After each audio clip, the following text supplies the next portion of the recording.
Okay. What do you think of, this is for you, but everybody can answer, what do you think of Trump meeting with Viktor Orban? He is the dictator, is that too strong a word, of Hungary? Yeah. I mean, he's an authoritarian figure. He's as close as it gets in the Western world. I mean, he was elected, but so was Hitler. Right. And he seems to be elected over and over and over again. Yes. But I think actually most Americans know nothing about Viktor Orban, so it probably has no impact on his electability. And that's I would true. agree with that. You're right. So That's true. Yeah. But can we educate them a little? Oh, yeah, sure. Hungary's a country. We're on It's right CNN now. Right, yeah. Come on. Who is Viktor Orban? There is a country. It's called Hungary. You may have heard of it. It's part of my heritage. Yeah. It's Hungarian. Oh, that's amazing. And it is on Eastern Europe, and it became a part of the European Union, but it is definitely the most difficult member of the European Union. Yeah, it by used far. to be part of the Soviet bloc. It Exactly. was part of the group with East Germany and Poland and Czechoslovakia. And allies with Hitler in World War II. Yeah, well, many were. Right. And they were one of the countries that basically were like, don't worry, Hungarian Jews, we're not going to turn you over, we're not going to turn you over, you're not going to turn. Yeah, we are. And then by the very end, bam. In the harsh theater of world politics, where power equations shift like sand under an unforgiving sea, Bill Maher presents a fascinating viewpoint on one of the most controversial partnerships in modern diplomacy. On Real Time, Maher and his guests discuss the unpleasant implications of Donald Trump's meeting with Viktor Orban, a figure who looms huge as a problematic creator of modern dictatorship. Orban, Hungary's conservative leader, stands at the crossroads of nationalism and rebellion, supporting anti-immigration policies and straining the bounds of his European Union membership. As Maher dissects this interaction, the argument unearths the massive difference between American comprehension and Orban's international image. Is Trump's relationship with such a figure a deliberate concession to populism or an indication of deeper ideological affinities? With humor as sharp as ever and questions that cut to the bone, Maher digs deeper into this intricate political subject, daring viewers to confront the shadows cast by democracy's most controversial actors. Right, and they have a very strong anti-immigration stance, especially with the migrants that are coming through Europe. They have been the most resistant to taking any migrants that have come through actually the borders of Eastern Europe as they came through Syria. It's an interesting thing to see this country try to have the benefits of the West, but also be resistant as well. You know who else didn't take any Syrian refugees? Saudi Arabia, where they might have fit in a little better. Right. I'm just saying. You know, I know, I get it. Fair enough. Yeah. Okay. Donald Trump's decision to meet with Hungarian Prime Minister Viktor Orban is a calculated and divisive move, illustrative of the delicate connection between populist politics and authoritarian proclivities in global leadership. Orban, often described as an authoritarian personality, has developed his image by severe anti-immigration policies and his tumultuous relationship with the European Union, frequently battling with its democratic norms and values. For Trump, the convergence with Orban may be considered as a conscious recognition to a similar ideological playbook, nationalism, sovereignty, and an anti-globalist worldview. However, such a partnership also draws attention and criticism.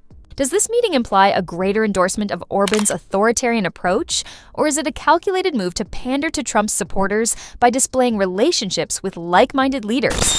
Do you think a two-state solution for Israel and Palestine is possible? Yeah, we got 80 seconds. Let's 100%. And this is what so many people don't understand about Biden. You think a two-state? I think it's 100% possible. Biden's the guy to do it because he's established his bona fides. These things do not happen overnight, and the first step of making peace is establishing your cred. There's an old saying, it's either U.S. Diplomatic Corps or Star Trek VI. Only Nixon could go to China, right? He was the only guy with the bona fides to do it. And Biden was so smart in Israel's darkest moment, right after October 7th, he came to Israel and said, I am your friend, I am your protector. So now he is in a position to say, as your friend and your protector, I can tell you the only long-term solution for Israel is a creation of Palestine. But you're only talking about this from one side. You do realize that Hamas does not want a two-state solution. No. They want the whole thing, from the river to the sea. Right. But Hamas needs to be isolated, and we need to talk. The fourth player in this quartet is the Arab world, right? And the good news here is that the world has changed in 20 years, and it's not your father's Middle East anymore. right? This is not dictators in the 60s. In some ways. In some ways, but it's not like In some ways it is. Yeah, but now there is a new coming war with Iran. And there are Yes. This is huge. And the Gulf Arabs War especially, between Israel and Iran, no, or us between and the Iran? Iranians and the Gulf Arabs. That's the war. That's the big conflict. And the Gulf Arabs are scared to death. Yeah. Which is why they tried to do a peace treaty with Israel, forgetting the Palestinians, because Right. their attitude is we need Well, Israel. and again, for those people who we imagine don't know this stuff, but I think they probably do because they're watching CNN. President Biden's post-October 7th strategy, marked by bolstering U.S. support for Israel during its moment of difficulty, is viewed as a major step in his larger policy. By earning reputation as a defender of Israel, Biden positions himself to organize conversations that could eventually lead to peace.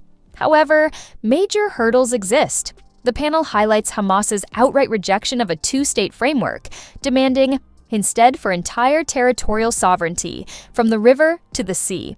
This stance not only undermines peace efforts, but also complicates collaboration with more moderate Palestinian organizations. The Iranians are Shiites. Right. And the Gulf Arabs, most of the Arab world is Sunni. Yeah. Okay, that's I think 85%. But the Shiites are very strong, and the Iranians have proxies in almost every country that is surrounding Israel. They have the Houthis, that's in Yemen, that's to the south. They took over Iraq because we stupidly went and undid the balance of power there. Syria, and Lebanon, Hezbollah. So that is a Shiite Iranian-led arc that goes all around the Middle East. And yes, it is very frightening, and that was causing Saudi Arabia and Israel to make peace with each other, because the friend of my friend is, or the friend of my enemy, or whatever that saying is. My cousin's cousin is my friend. I don't know, but you know what I'm trying to say, you know.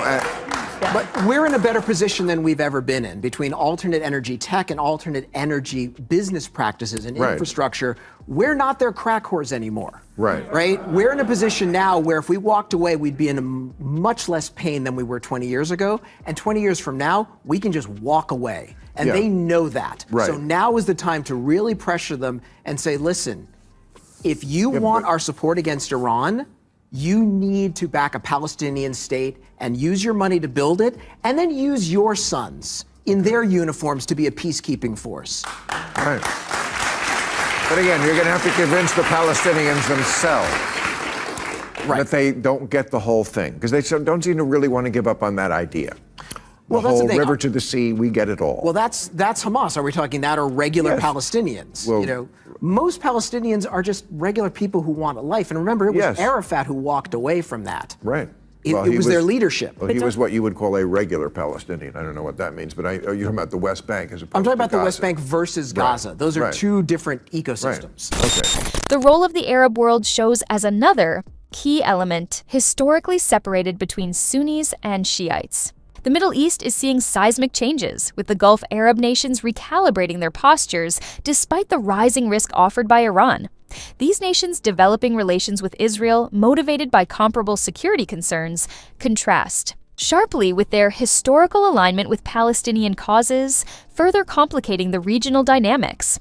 Moreover, Iran's influence looms vast, bolstered by its network of proxies spanning Lebanon, Syria, Iraq, and Yemen. This Shiite arc encircles much of Israel, providing a perpetual risk and functioning as a critical component in any peace discussions. Despite these challenges, the panel expresses cautious optimism, underlining that current global and regional dynamics present a unique chance to drive all parties toward compromise. As coalitions expand and the U.S. increases its position as a diplomatic mediator, the two-state solution remains both a beacon of hope and a tough diplomatic endeavor. So, what do you think? Drop your thoughts in the comments section below. And if you don't want to miss out on the hottest celebrity news, make sure to subscribe to Daily Finder.